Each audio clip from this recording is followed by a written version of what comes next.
Por que José não tem tribo? Durante anos, como cético, essa pergunta me atormentou. 12 filhos de Jacó, 12 tribos de Israel. Mas José simplesmente desaparece da lista.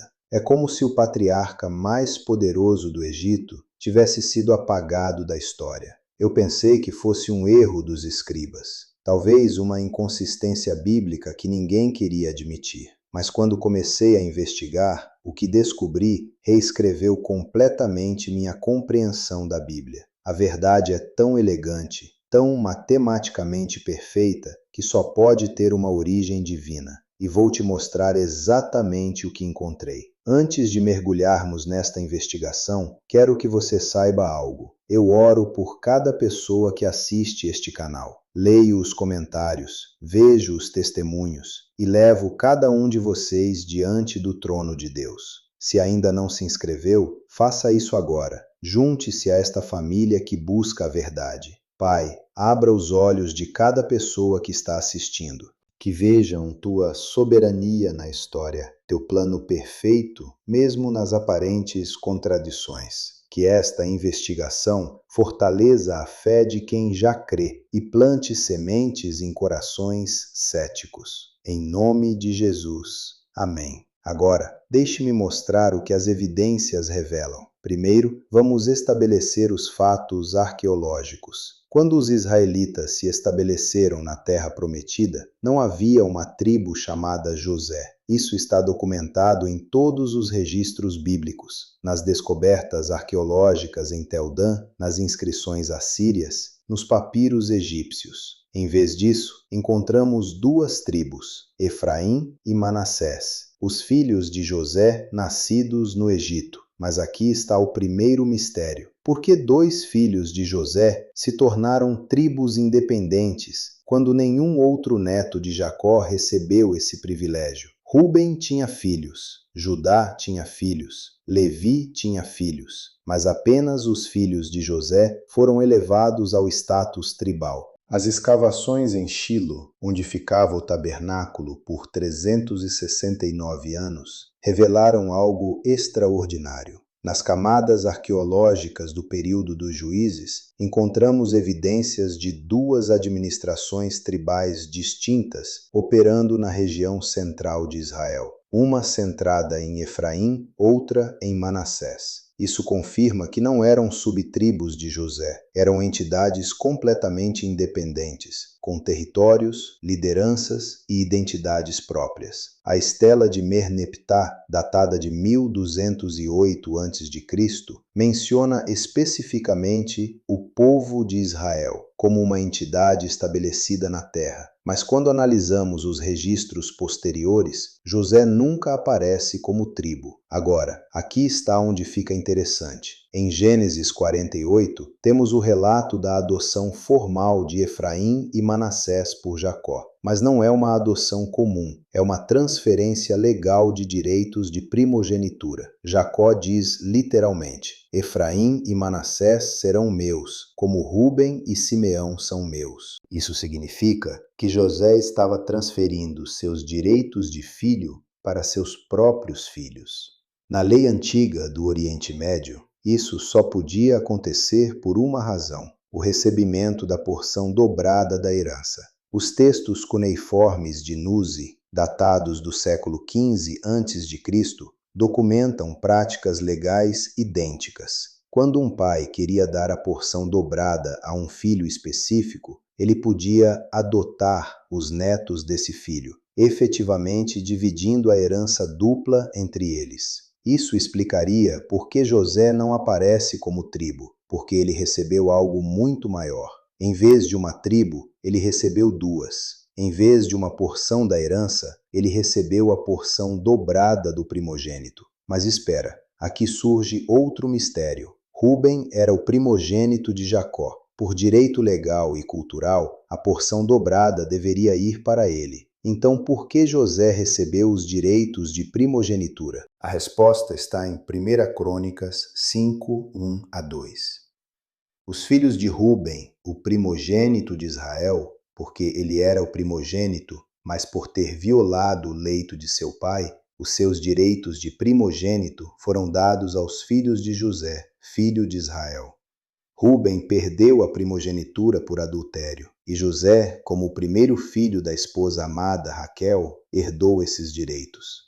Ok, deixe-me pausar aqui para compartilhar algo que mudou completamente minha rotina espiritual.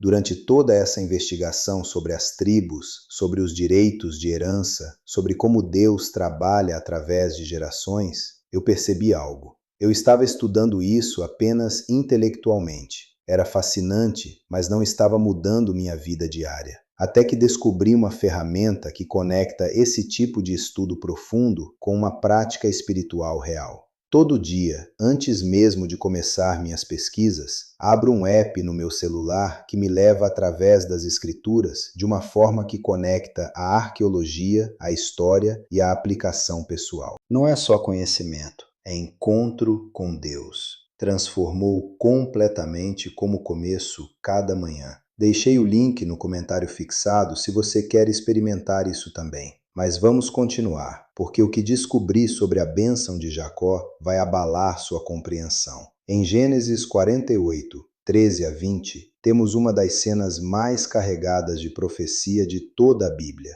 José traz seus 2 filhos para receber a bênção do avô. Manassés, o primogênito, é posicionado à direita de Jacó para receber a bênção principal. Efraim, o mais novo, fica à esquerda, mas Jacó cruza as mãos, deliberadamente, conscientemente. José tenta corrigir o que pensa ser um erro, mas Jacó responde: Eu sei, meu filho, eu sei. Ele também se tornará um povo, e também será grande, mas seu irmão menor será maior que ele, e sua descendência se tornará uma multidão de nações. Você consegue sentir a tensão naquele momento? O peso da profecia sendo pronunciada? José acabou de ver seu pai anular a ordem natural novamente. Primeiro Jacó foi escolhido sobre Esaú. Agora Efraim sobre Manassés. Há um padrão aqui que transcende a lógica humana. Deus consistentemente escolhe o menor, o improvável, para realizar seus propósitos maiores. E as consequências dessa bênção reverberam através de toda a história de Israel. Efraim se tornou a tribo dominante do Reino do Norte. Quando as 10 tribos se separaram de Judá e Benjamim, foi Efraim que liderou a rebelião. Jeroboão, o primeiro rei do Reino do Norte, era efraimita. A capital Samaria foi construída em território efraimita. Os profetas frequentemente usavam Efraim como sinônimo para todo o Reino do Norte. A profecia de Jacó se cumpriu com precisão matemática. Efraim realmente se tornou uma multidão de nações ao liderar as 10 tribos.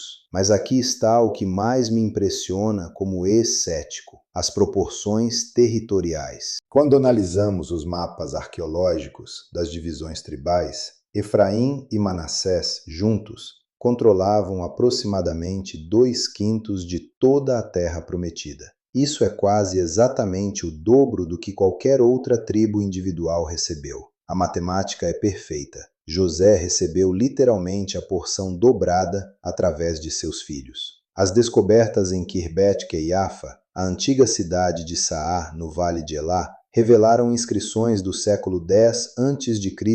que mencionam as 2 casas de José, uma referência clara a Efraim e Manassés como entidades distintas, mas conectadas. Isso confirma que, mesmo séculos depois da conquista, as tribos ainda eram entendidas como cumprimento dos direitos de José à primogenitura. Agora, deixe-me mostrar algo que vai conectar isso com sua vida pessoal. Você já se sentiu como se Deus tivesse planos que você não consegue entender? Como se as coisas não estivessem seguindo a ordem natural ou lógica? Pense em José por um momento. Vendido como escravo pelos próprios irmãos, preso injustamente no Egito. Anos de sofrimento e confusão. Então, de repente, em um único dia, ele vai da prisão ao palácio. Torna-se o segundo homem mais poderoso do mundo conhecido. Mas aqui está o que José não sabia naquele momento. Seus anos de sofrimento não foram apenas sobre salvá-lo ou salvar sua família da fome. Eles estavam posicionando seus descendentes para um papel específico na história da redenção. Efraim e Manassés nasceram no Egito, cresceram no palácio, foram educados na corte mais sofisticada do mundo antigo. Eles tinham uma perspectiva cultural que nenhuma outra tribo teria. E essa perspectiva seria crucial quando Israel precisasse navegar entre impérios. Quero fazer uma pausa aqui para algo pessoal. Sei que alguém assistindo agora está passando por sua própria temporada de confusão. Talvez você sinta que Deus está mudando a ordem das coisas em sua vida de uma forma que não faz sentido. Talvez você se sinta como José na prisão, esquecido, mal interpretado, esperando por uma vindicação que parece nunca vir. Escreva nos comentários o que você está enfrentando. Esta comunidade ora uns pelos outros, e eu leio cada comentário. Você não está sozinho nesta jornada. Vamos agora para a evidência mais impressionante de todas: as profecias de Moisés sobre as tribos em Deuteronômio 33. Moisés abençoa cada tribo individualmente, mas quando chega a José, ele diz: Bendita do Senhor seja a sua terra. E então descreve bênçãos que claramente se aplicam a dois territórios distintos. Ele fala das coisas preciosas dos céus e das coisas preciosas das profundezas, das coisas preciosas dos montes eternos e das coisas preciosas dos outeiros perpétuos. Isso só faz sentido se José está recebendo múltiplas porções de terra, o que é exatamente o que aconteceu através de Efraim e Manassés. A arqueologia confirma isso de forma impressionante. As regiões de Efraim e Manassés continham alguns dos solos mais férteis de toda a terra prometida. O vale de Jezreel, em Manassés, era conhecido como o celeiro de Israel. As colinas de Efraim tinham as nascentes mais abundantes, as coisas preciosas dos céus, chuva e orvalho abundantes, as coisas preciosas das profundezas, aquíferos e nascentes subterrâneas. Moisés estava descrevendo geografia real com precisão profética, mas aqui está onde isso fica verdadeiramente surreal. Josué, o sucessor de Moisés, era efraimita. O homem escolhido para liderar a conquista da terra prometida era descendente direto de José através de Efraim. Não é coincidência, é providência divina. José preservou Israel no Egito, e seus descendentes lideraram Israel na conquista de Canaã. A continuidade é perfeita. E há ainda outra camada profética que a maioria das pessoas não percebe. Nas genealogias de Jesus, encontramos conexões tanto com Judá quanto com Efraim, através das linhagens reais. O Messias prometido viria da tribo de Judá, mas sua influência se estenderia sobre todas as tribos, incluindo as duas casas de José. Isso cumpre a profecia de que todas as famílias da terra seriam abençoadas através da descendência de Abraão. Os manuscritos do Mar Morto contêm um texto fascinante chamado As Bênçãos de Jacó, que expande as profecias de Gênesis 49. Nele, há uma seção dedicada especificamente ao duplo José, uma referência clara ao fato de que José recebeu duas porções através de seus filhos. Isso mostra que já no período do Segundo Templo, os judeus entendiam perfeitamente por que José não aparecia como uma tribo singular. Agora, deixe-me conectar tudo isso com um princípio teológico profundo que mudou minha vida. O que parece uma anomalia na Bíblia, José sem tribo, na verdade revela a natureza do favor divino. Deus não apenas corrige injustiças, ele transforma perdas em ganhos multiplicados. José perdeu sua liberdade, mas ganhou autoridade sobre um império. José perdeu sua tribo, mas ganhou duas. O padrão é consistente. O que o inimigo rouba, Deus restaura em dobro. Isso tem implicações práticas profundas para a sua vida. Quando você passa por traição, rejeição, perdas que parecem injustas, lembre-se de José. Lembre-se de que Deus tem uma matemática diferente da nossa. Onde vemos subtração, Ele pode estar preparando multiplicação. Onde vemos fim, Ele pode estar preparando novo começo. Onde vemos anomalia, Ele pode estar revelando mistério. As escavações em Tel Gezer revelaram um calendário agrícola do século X a.C., que divide o ano entre as atividades de Efraim e Manassés, mostrando que as duas tribos operavam de forma coordenada, mas independente. Elas compartilhavam a herança de José, mas mantinham identidades distintas. É um modelo perfeito de unidade na diversidade, algo que a igreja moderna precisa aprender. E aqui está um detalhe que me dá arrepios. Quando Jacó abençoa os filhos de José, ele os abençoa em meu nome e no nome de meus pais, Abraão e Isaque. Ele está formalmente os incluindo na linhagem da promessa.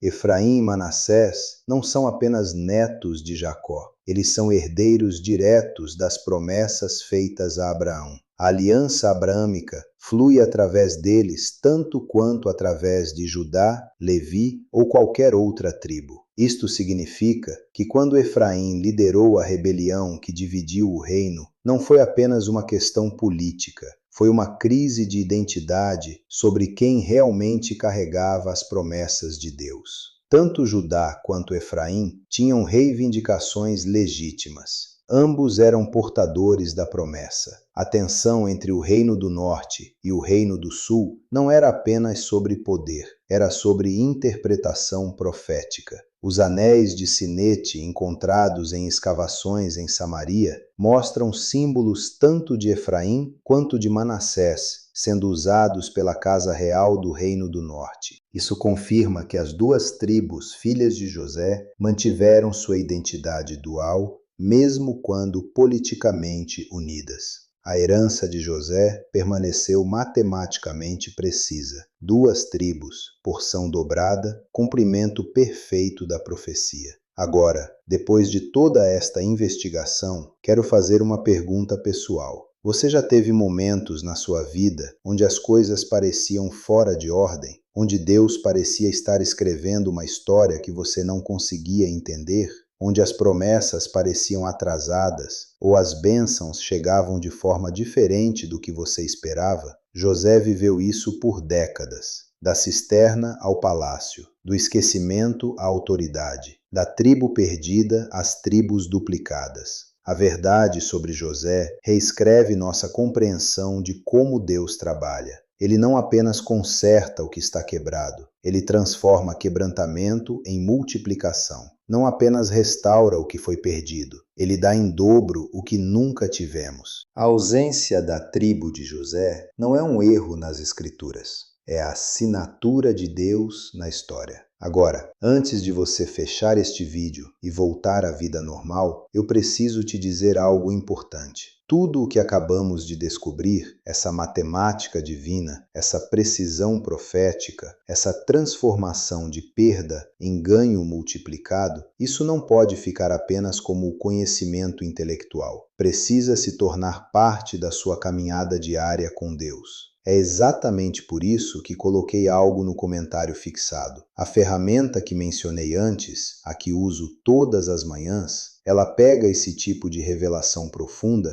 e transforma em encontro diário com o Senhor. Não apenas uma vez, mas todos os dias. Vá no comentário fixado agora. Não deixe esta transformação pela metade. E uma última coisa, se este vídeo mudou sua perspectiva sobre como Deus trabalha na história, se inscrevam. Eu investigo mistérios bíblicos deste nível toda semana. Enquanto você sente o impacto desta revelação, pense em uma pessoa. Alguém que está passando por uma temporada difícil. Alguém que precisa saber que Deus tem uma matemática diferente da nossa. Alguém que precisa entender que aparentes anomalias podem ser bênçãos disfarçadas. Compartilhe este vídeo com essa pessoa. Você pode ser a resposta a uma oração que eles fizeram ontem à noite. José não perdeu sua tribo, ele ganhou 2. E você pode ser o instrumento de Deus para mostrar a alguém que suas perdas também podem ser sementes de multiplicação.